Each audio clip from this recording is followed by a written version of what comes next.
All right, welcome back, folks. So this is 8.2b inverse functions, and what we'll be able to do is find and verify inverse relations. So in this first example, we'll be graphing. And off to the left here, this is where we have an input of x and an output of y. So you have ordered pairs where you have 0 and an output of 1, and so on. Inverse relations are then flipped, where y produces the output of x. So the points there switch. So when we have these points, we can graph them. 0, 1 is what I'm starting with. 0, 1, 2, 3, 4, 5. 1, 2, 3, 4, 5. 1, 2, 3, 4. Oops, I'm off a point there. 1, 3, 4, 1, 2, 3, 4, 5, and then 6, 7. So 4, 6, 1, 2, 3, 4, 5, 6, 7. So those points are along this line here. And then when we do the inverse relation, we switch those points. So for 0, 1, that becomes 1, 0. 2, 3 becomes 3, 2, and so on. The points switch. 5, 4, 7, 6. And then we can plot those points. 1, 0, 1, 2, 3, 2, 5, 4, 1, 2, 3, 4, 5, 1, 2, 3, 4, and then 7, 6. So 7, 1, 2, 3, 4, 5, 6. So those go along this line. And as you can see, the line y equals x is this line. So these points are symmetric over the line y equals x. So that's how the inverse relation will work. So now let's try to graph the inverse. So state the domain and range of each. Let's look at this first one. Oh, and actually we could do that with these up here. So the domain here of the first one is going to be the set of points 0, 2, 4, 6, and the range is going to be the set of points 1, 3, 5, and 7. So then when we flip them over here, the domain will be now our new x points 1, 3, 5, and 7. And then the range is going to be what were our domain over here. So 0, 2, 4, and 6. So now let's graph the inverse. It's across the y equals x line. It'll be hard to just graph it, so let's plot some points first, and then we can find what the inverse relationship is. So I see a point -1, 0. I see another point at 0, 1. And then I see another point at 3, 2. So then the inverse is going to be where we flip those points. So that'd be 0, -1, 1, 0, and 2, 3. So we can plot those. 0, -1, 1, 0, and 2, 3. 2, 1, 2, 3. So now when it crosses the y equals x line, it mirrors across. It's symmetric. And we can plot that down here. And then 2, 3. So that's our inverse relation. And then the domain and range, those will now switch again. So what would have been the set of points for your x values of the domain now are your y values, and then the range is what your x values were, so those switch. So f inverse of x, if this is f of x, the function, this is f inverse of x, and then the domain is the set 0, 1, and 2, and then the range is -1, 0, and 3. We know those points exist on the range. And actually we can see that it'll continue on. But the set of points are what we know. So then now we have what looks like a parabola. So we can do xy again for ordered pair for the points. So we have a point at 0, -2. We have another point at 1, -1. And then another one at -1, -1. And then 2, 2. And -2, 2. So for our inverse function, it's going to be -2, 0, because I'm flipping the points. -1, 1, -1, -1, 2 and 2, and then 2, -2. So now we can plot those. So -2, 0, it's going to open up to the right, which makes sense because when we have an inverse relation and we have positive, like with our parabolas, it'll be positive values for x now. So -1, 1, let's see, right here, -1, -1, 2, 2, 2, -2. So we can see what our parabola is going to look like.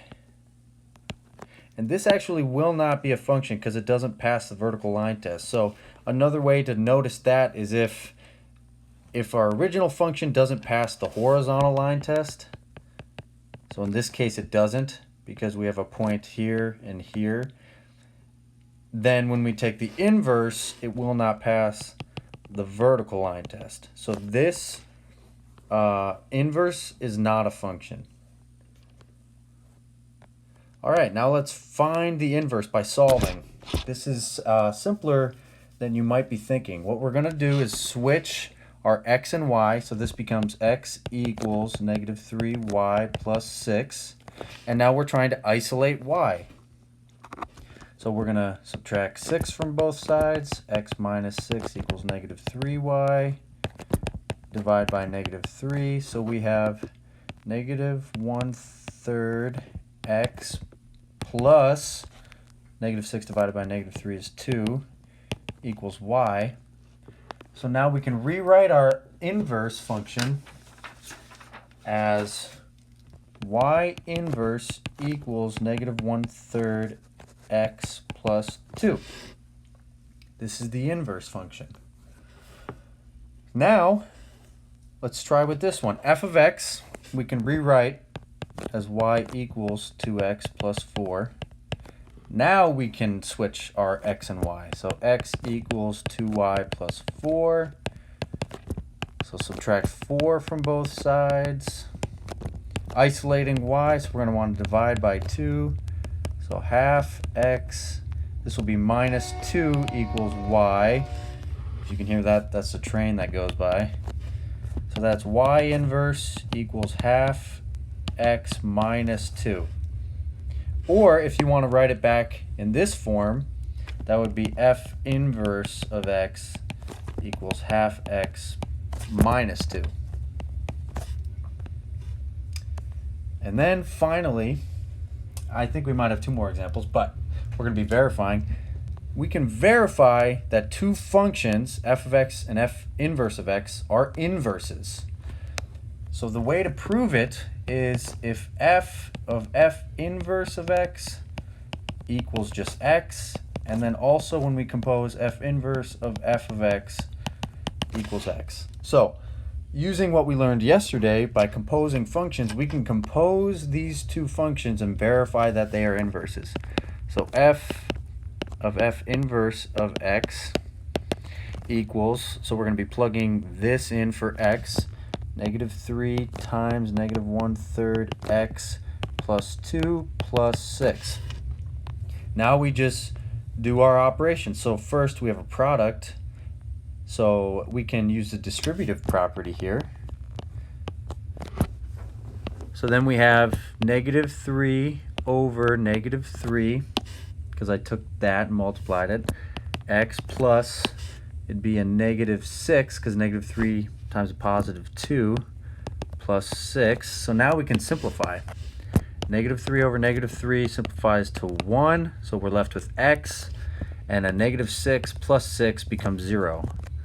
So that checks out. The f of f inverse of x is just x. That's what we were looking for, just x. So now we have to do it the other way. F inverse of f of x equals, so we're going to be plugging this function in to x. So negative 3x plus 6.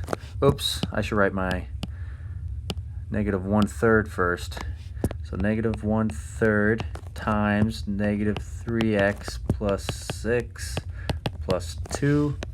So again, distributive property. So this will simplify the same way. It's negative 3 over negative 3, so that'd be just 1x plus, it's a positive 6 times a negative 1/3, so that'd be negative 2 plus 2. And then again, these will simplify, so that just equals x. So that checks out. So now we can write, therefore, you can write therefore as these triangles, these dots, which look like a triangle. Therefore, f of x, and that's not a D, and f inverse of x are inverses. Verify. So same way, we're going to check and make sure that these are inverses. So let's compose f of g of x. So that equals 8 times, we're plugging in this function for x, x to the third over 2 all to the third power. Oh, excuse me, it's x, and I said to the third, and then I wrote. Okay, so now we have a quotient to a power, so we can distribute that quotient through.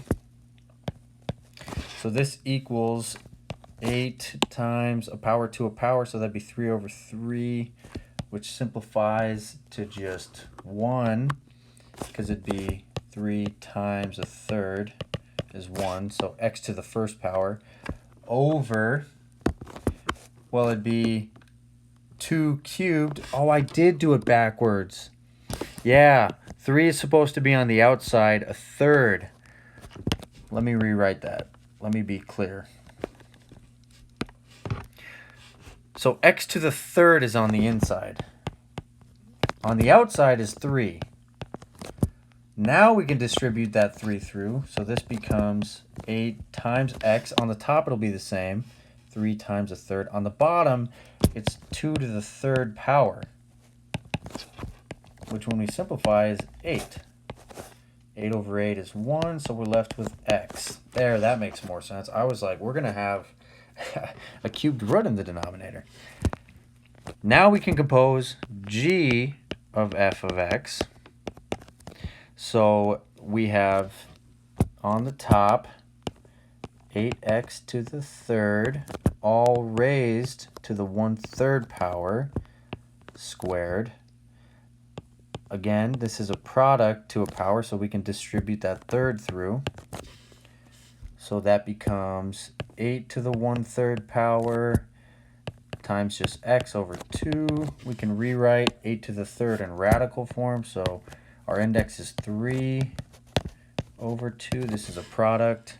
The cubed root of 8, well, our factors of 8 are 2 and 4, and 2 and 2, so we do have 3 factors of 2, so that becomes 2 times x over 2, which will simplify to just x. So again, these are both inverses. F of x and g of x are inverses. All right, I think that's it. It is it. So thanks for watching. If you have any questions, let me know. Okay.